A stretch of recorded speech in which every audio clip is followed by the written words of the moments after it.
Hello there, welcome to your very first tutorial on PHP. Now instead of me blabbering about PHP, I thought it would be much better if we go to the actual site and look at the official definition given by them. So as you can see, I have the php.net, which is PHP's official website, loaded on my browser right here. The very first thing which we notice is PHP stands for Hypertext Preprocessor, which was a modified name. Earlier, PHP stood for Personal Homepage, and that's why it is PHP and not HPP, if you guys are wondering. Again, if you go by the definition, PHP is a popular general purpose scripting language. Now let's break these terms one by one so that we actually understand the gist, right?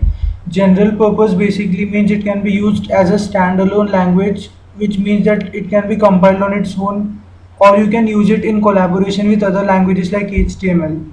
Scripting language. Now there are two types of scripting languages. One is client-side scripting and the other one is server-side scripting. Client-side scripting languages like JavaScript and PHP is a server-side scripting language, which means that it needs to be run on a server for it to be compiled, right? For it to run, it needs a server. So don't worry, we'll be creating a local server when we'll install PHP. I'll tell you guys how to do that. Again, it is especially suited to web development. PHP works excellent with HTML5, even better than JavaScript in most cases. Right, so that is why it is gaining more popularity day by day, and JavaScript is becoming less popular. So PHP is fast, flexible, and pragmatic. It powers everything from your blog to the most popular websites in the world, including Facebook and WordPress, etc.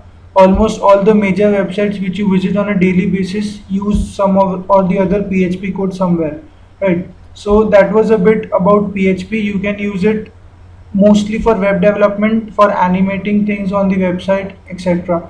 It can also be used for processing forms and other background scripting things. So now I'll tell you guys the download link. You go ahead and download the file, and I'll tell you how to install it in the next video. Right. So what you need to do is just go to Google and type XAMPP. That's it. So go to the first link which pops up, which will be Apache Friends, right? XAMPP is an Apache product. So don't worry, it's free. Right. So when you open the page, just click on whichever OS you are using, right? So I am currently using Windows. I click on Windows, and the download will start automatically. Right. So go ahead, save the file, and I'll tell you guys how to install it in the next video.